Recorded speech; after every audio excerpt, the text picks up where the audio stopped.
All right, I apologize ahead of time for the wife beater, but I'm trying to get done as much as I can, and there's so many update videos I got to do. Let's go into the chicken. Well, let's not. Before we go into the chicken coop, I want to show you the chicken coop. So, trying to name some chickens, and actually, I don't know if that's Laverne. No, that's not Laverne. That's Shirley. So that's Shirley right there. The vast majority of my 30 chickens do not have names, and I'd love some help naming them. And she came from a good buddy of mine, a coming neighbor building a earth ship. He gave me the two first chickens that survived, and that's Laverne and Shirley. Yes, exactly, from the show. But anyway, we'll go through the chicken names later. I'm just going to upload a lot of raw chicken cam videos, and hopefully people help name. See, look at that. And Laverne came right out. You know why? Because Shirley is in the box. In fact, let's go over there. But, well, let me walk around and show you. And so, things are a little junky. But, this is a construction site. Hopefully you guys forgive me. That's just how it goes. So, here's a chicken coop. There's the electric wire, and it is on. Don't touch it. I've touched it a great many times because in my great design, I decided to put the latch right here, and the electric probe was there, and every now and then it was a little too close. It would touch the metal and zap, zap, zap, zap. So that was a lot of fun. But anyway, this is good enough for my purposes. I don't have any dogs right now that eat chickens, so we're good. The electric wire, they touched it once and they said, you know what, that's it. It's actually next to the aquaponic system. Why do I bunch stuff together, or one of the aquaponic grow beds? It's because it helps create more shade in this area. I don't want it to get too hot, and the more shade you group up around, I think the more comfortable you and animals will be. Let me see, I don't know the best way to show you this, but we'll just walk through it best that we can. There's compost in there, which was a great idea and a bad idea. It was a bad idea because that's where I found the little baby rattlesnake. That was not fun that morning. I don't ever like taking anything out. Everything in nature has a place, but rattlesnakes can't be anywhere near my baby chicks, where 40 feet from where I sleep, and where my friends and their kids might be running around. So that's why it's good to kind of deter snakes, which I have done everything I can so far to deter snakes, but some get in. But anyway, the snake came in, and I think the reason why is because this unnamed chicken, which is one of three, I believe she's in Orpington. You guys can help me if you know. I'm new to chickens. I don't really know what I'm doing. There's two. There's the other one. I think they're two or they're three. But anyway, they need names. The problem is they look identical. So we won't even go there. Putting the compost in here was great because there are red wigglers down in there. They're eating all the compost and refuse. What's on the top, the chickens pick through, is what she's doing right there. And unfortunately, I think somebody's laying eggs in there. And the other good thing is it attracts the flies. Flies are a sustainable resource out here that I hate, but they have their place, and their place is being eaten by the chickens. So the chickens hang out here all day. They eat the flies, reduce the fly population. They go through the compost, and they probably grab a few red wigglers here and there as well. These are going to be the hardest to name right there. Those guys, I think, are they Wyandottes, or they're the other? No, they're not striped. So anyway, if you know the name of those chickens, I'd appreciate it. So anyway, the coop initially was just a box, and just one big old box in the air, keeping them safe from what's on the ground and the elements. The first edition was, child abduction interruption. That was a child abduction thing that came in. I don't mind notifications on this phone, but it drives me crazy how many I get. But we'll just stop there. So here is the laying box. One of many I'm going to have to do. And I bet you Laverne is in there, because Laverne is broody. Yep, and that's why Laverne is Laverne. You don't want to get out of there. She just hogs that box. She's what's called a broody hen.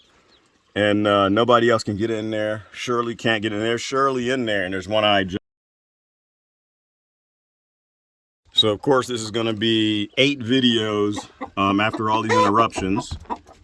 One-eyed Jack. He's a rescue chicken. He was being beat up by another rooster, so I rescued him from a neighbor. He's happy here with all the chicks and the ladies. And there's Shirley trying to get in. She can't get in. The only way I can tell them apart right now is Laverne just does not want to get off any eggs this morning. No eggs this morning. She's broody as heck. She'll drop one and she's going to sit in there all morning. But anyway, got to get more pine shavings in here. But anyway, that's the box. I just threw it on the back. I think I'm going to change the design. Well, I know I'm going to change the design because everything I do, I do and redo and redo and redo. All it is a box that's attached to the bottom of this. So in order to replace it, all I got to do is unscrew that box, take it off, and put the new box on. The new box design, I think somewhere under here, I was watching a video. I'll try to give the folks credit. Someone created a box that actually has a slanted bottom, but it's made of a certain material that the chickens will lay on and the eggs will roll out and they'll, you know, come into like a little containing area. I love that design because, again, everything I'm doing is going to end up being automated. And if all the eggs can come down, land down here so they're not pooped on, played with, ate, or anything like that, they'll roll down to a certain area and can get collected by hand or a drone or whatever it comes up with. But initially, just come out here, open the box, grab and take them out. And then I think back here on the back side, I'm going to do another row of boxes. Initially, this is too many chickens for one little coop, which is fine because most of them are just chicks. What we'll end up doing is, and by we, I mean me. Oh, well, actually, you know what? I got a couple friends coming down to help, so maybe it will be a we. Is making about 10 chicken tractors. Oh, there goes Alfina. Hey, Alfina, what's going on, baby girl? She's named after Alf because she's like super furry. She's my only Silky. She's an independent too. She's definitely an independent woman. She does not like messing with anyone else. She just goes off by herself. But she looked like Alf. It would be wrong to call her Alf, so she got Alfina. All the other chickens are unnamed. I only got 4 of them named. So anyway, where are we going? Right, so over here probably another nesting box. On this side was a new addition. I just added that to the back side. That's the chick box. So the chicks, which are in that blue pen right there, will come over here. All the little chicks or the medium-sized chicks, these guys running around, they were all in this section at first. So this is a completely separated section if I needed to. It's got netting that separates it. It's got the fine netting that I like that only small snakes can get through. I mean, this is like deer netting or something. I believe I got it from one of the big box stores. And small snakes can get through, the big ones cannot. So anyway. The roof is having issues out here with the high winds. The winds love destroying roofs. So, but I don't think I did this one the right way, which is fine, which is why the roof is down there. But the chicks like eating on it, which is kind of weird. So anyway, they got their little walk up. So they've got their walk up, a perch right here, a perch right there, another little walk up. I had to build 2 of them because the first one, the long one, they did not like. They refused to go up it. So I built a little separate section. And I've been tricking them. What I'll do is I'll put food on the steps and that would teach them to come up and eat up here on top. So the little chicks will come in here, but I'm not going to do that until these medium-sized chicks are really sustainable and happy. And can make it around here, not get hurt too bad. The center block, like right there, you'll see, I think a chick is going to go through now. Nope, decided not to. They can get in and out. The big chicks can get in and out of this secured section, the big chickens, but they don't like to. There's 2 or 3 that do come in, but the reason why I did this is so the chicks can go out and get back in. The big chickens can't come in fast, and they don't. I've never seen One-Eyed Jack here or Laverne and Shirley. They seem to beat up on the chicks the most. But if they do see that one coming through, they can come right through and get away. So they come in here for safety and they run around out there when they want to eat and drink and everything else. And then what I'll do is when I put the little chicks in here, when these guys are all sustainable out there and they're not getting beat up too much, I'll just remove that center block, put the rocks back on that netting, and this is, you know, an isolated unit from them.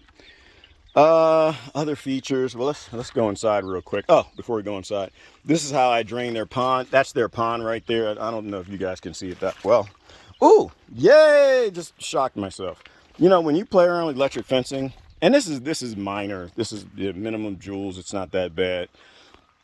You probably should turn it off, but this is how I drain the pond. All I do is turn the ball valve every couple of days.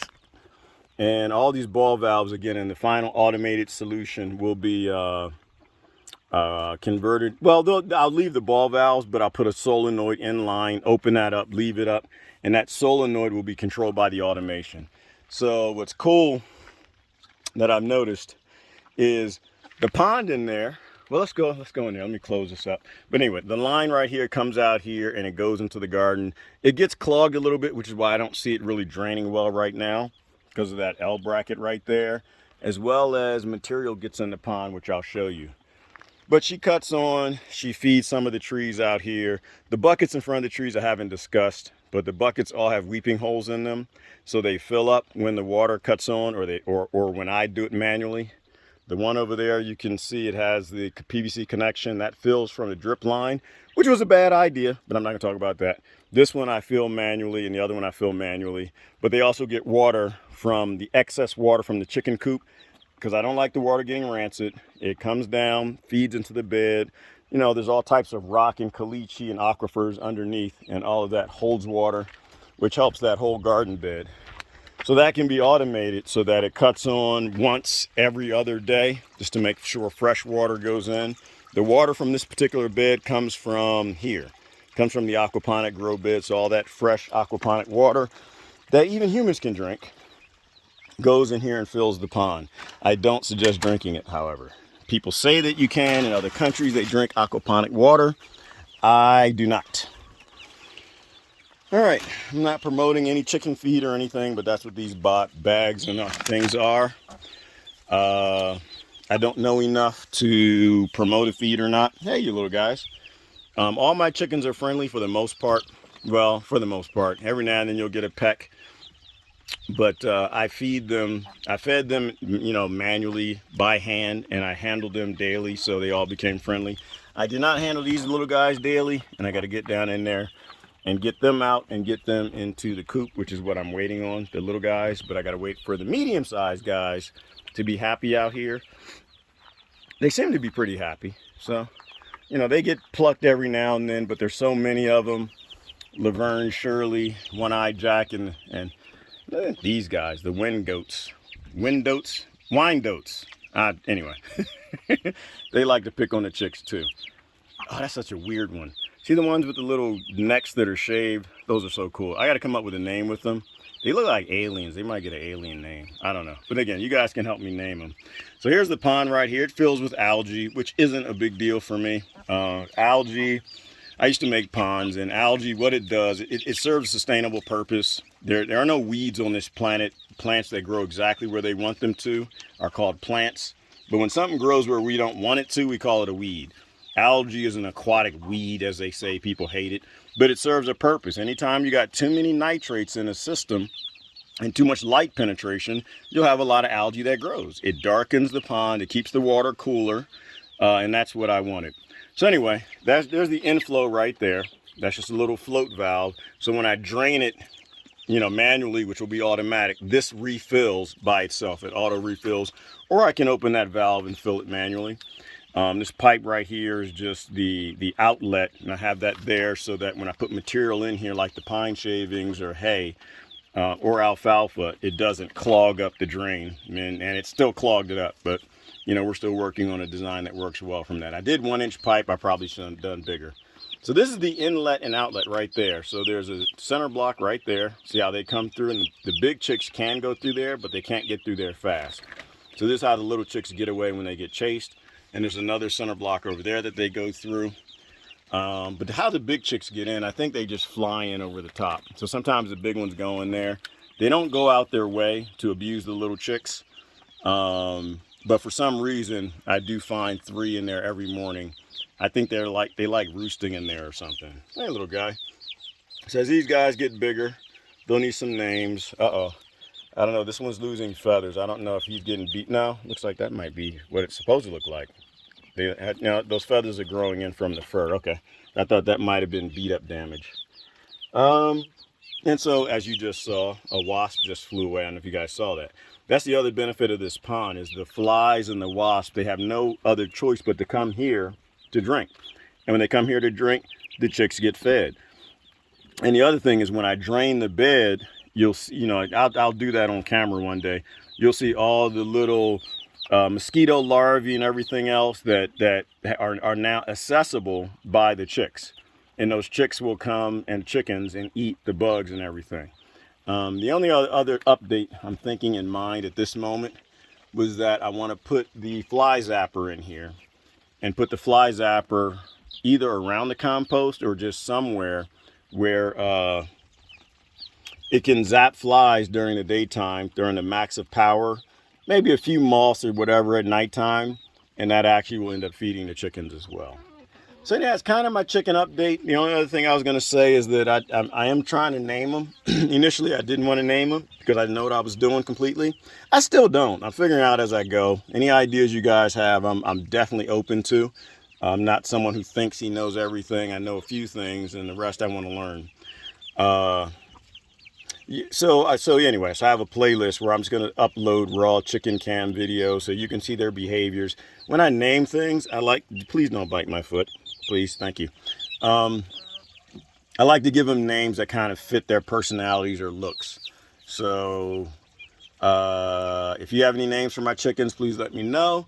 And if you know what varieties they are, because I don't. I'm guessing. I'm pretty sure Alfina's a silky. Laverne and Shirley, I guess they're in the coop. Well, I know Laverne is in there, and Shirley, I don't know where Shirley's at. They're around here somewhere. And One-Eyed Jack, yeah, he must be in there too. And of course, One-Eyed Jack only has one eye. That's how he got that name. But anyway, and then the other thing I got to figure out is I think someone's laying eggs in the compost. So I'm not sure if the compost in here is a good idea, but I'll try something. We'll see how it goes. I mean, I'm going to have to move the red wigglers and the worms to a worm bin somewhere else. But for right now, with all the shade, which is what all the stuff you see up here, it's just shade, keeping them out of the full sun. It allows them to not get too hot.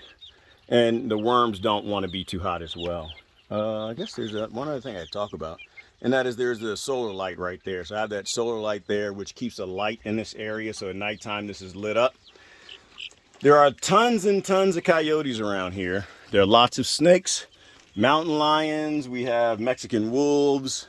We have a lot of things that need to eat. And they will be eating these chickens if they can get to them. But we've got the livestock guardians around and a couple other dogs. And for right now, we haven't lost any chickens to that, to predation. And that light is part of why. So at nighttime, this whole area is lit up. Nothing can sneak in or sneak out without being seen, probably smell, and heard. So anyway, that's my update for the day. I'm trying to not keep these videos too long, but appreciate y'all sticking in. And once again, if you see a chicken that you think fits a good, I think those little guys might be a buzzard. I can't think of the chicken buzzard. There was some cartoon we used to watch when we were kids. The ones that don't have fur on their necks. Chicken hawk. No, chicken hawk was a chicken. But anyway, all right, we won't go there. Okay, that's enough. Let me feed these guys. Let me water them and get on with the day. Y'all have a great day. This is Gerard, greening my small portion of West Texas out here.